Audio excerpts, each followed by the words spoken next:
The Galapagos Islands are certainly one of the most largest places you'll ever get a chance to visit. It may sound obvious to some, but one of the most important Galapagos rules is to not touch the animals. Wildlife in the archipelago is so unbothered by the presence of humans they let people get extremely close to them. However, humans carry viruses, bacteria, and smells which animals cannot defend themselves. It may seem harmless to lightly touch a Galapagos sea lion pup, given how unbearably cute they are, but a quick touch is all it takes to transmit our smell and germs to the pup. When the mother comes back from hunting, she will look for the pup and recognize it by its smell. The moment she detects a human smell on it, she will immediately reject it, leaving the poor pup on its own. Be conscious about your actions. The rules are the way they are for a reason. You wouldn't want to see your poor sea lion pup getting abandoned by your mother because of your fault, would you?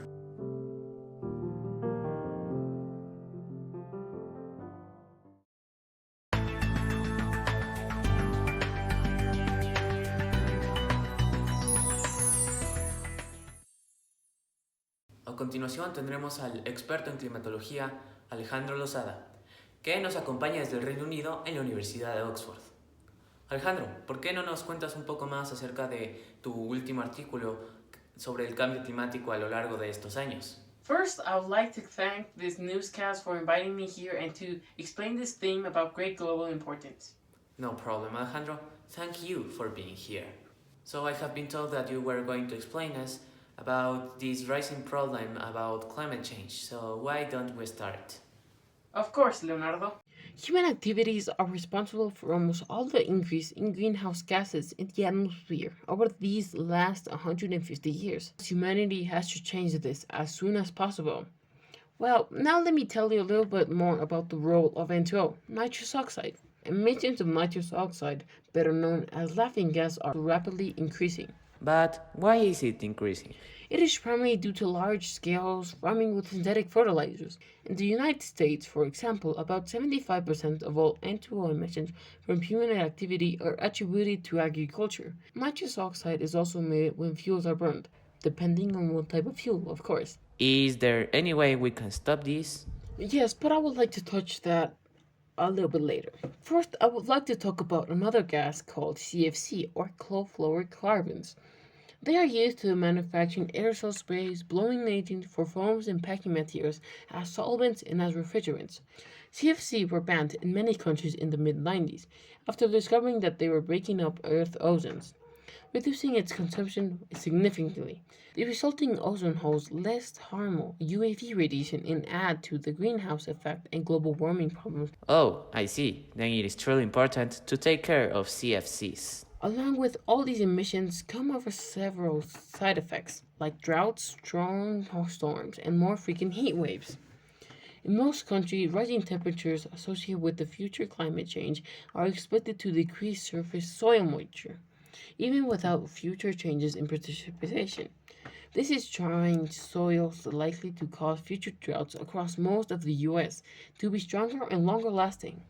I knew that droughts could be a problem, but I never imagined they could be this serious. Let's move on. Previously, experts believed that tropical storms died down quickly once they made landfall. However, over the past 50 years, the time it takes for hurricanes to dissipate on the coast has almost doubled.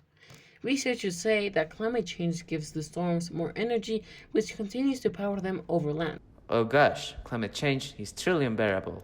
We're not done yet. We still need to talk about heat waves. Multi day heat waves are a natural part of days' variation in weather as the Earth's climate warms. However, hotter than usual days and nights are becoming more common, and heat waves are expected to become more frequent and intense. All of that sounds terrifying. I'm happy you are here today to show us how to prevent this from happening. Happy to be here too. Now, I will show you how to reduce your CFC emissions. Alternative products or processes can be used in some cases, including the following: using alternative insulating materials, using substitute food containers such as hydrocarbon polystyrene. Many household and personal aerosol products, e.g., paint sprays and insecticides, now use hydrocarbon as propellant instead of CFCs. I'll be sure to implement this right away. That's the attitude. Well, I also wanted to show you some solutions for N2O emissions. Use less nitrogen fertilizer. This only makes sense if more fertilizer is being added than is needed. Prevent waterlogging. Under waterlogged conditions, nitrate can be nitrified by soil bacteria to form nitrous oxide and nitrogen gas. Try to use organic fertilizer or even make your own. Well, Alejandro, I also wanted to talk about carbon footprints, as I have calculated my own and did a little bit research. I found out that a carbon footprint refers to all the greenhouse emissions produced to support a person's lifestyle. This means directly or indirectly. Amazing, Leonardo. Would you mind sharing your footprint with us? No problem. As you can see, my carbon footprint amounts to around 5,500 CO2 kilograms emitted each year, and would take approximately 32 trees to absorb annually. Please tell me, is this a good amount? Is it too much, too low? Well, Leonardo, I'm quite concerned Ecuador's average is 2.42. Yeah, I thought it was kinda high as well. That's why I also created this other calculation of a hypothetical ideal carbon footprint. Let me show you. It amounts to around 2.8 thousand kilograms of carbon emitted each year and only takes 16 trees to absorb annually. And I think of implementing the changes in this ideal carbon footprint into my reality. Great, Leonardo. What changes are you intending to make? These are the changes that I am willing to make, but any of the viewers out there could also implement them. Okay, so let's start with changing all your light bulbs to LEDs, because LED light bulbs consume much less energy compared to fluorescent or incandescent light bulbs. Then, if your refrigerator has a low power mode, be sure to activate it. Most of the modern refrigerators have them, so yeah, be sure to check. And when you and your family are going out, use only one car so it doesn't emit as much carbon dioxide. Okay, and one of the last, do not leave your devices charging overnight. Finally, try to use sunlight instead of artificial light. Thanks for all the advice, Leonardo. Contributing to a global change is important, even on the smallest scales. Now that we are on the topic of carbon footprint, I would like to show you the carbon footprint of Galapagos, largest city, Santa Cruz. As we can see on the graph right here, it is observed that the transport sector is the main emitter by using two different types of fuel in the canton. This carbon footprint is very good, but there is still room for improvement. There shouldn't be so much residue. It is in a national park. Another way to improve is to prohibit the use of gasoline cars and opt for only electrical cars. Finally, we could also produce energy via solar panels. It is very sunny in that area. Thanks for this information, Alejandro.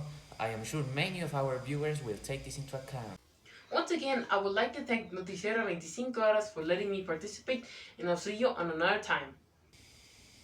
Thanks as well, and we'll see you next time.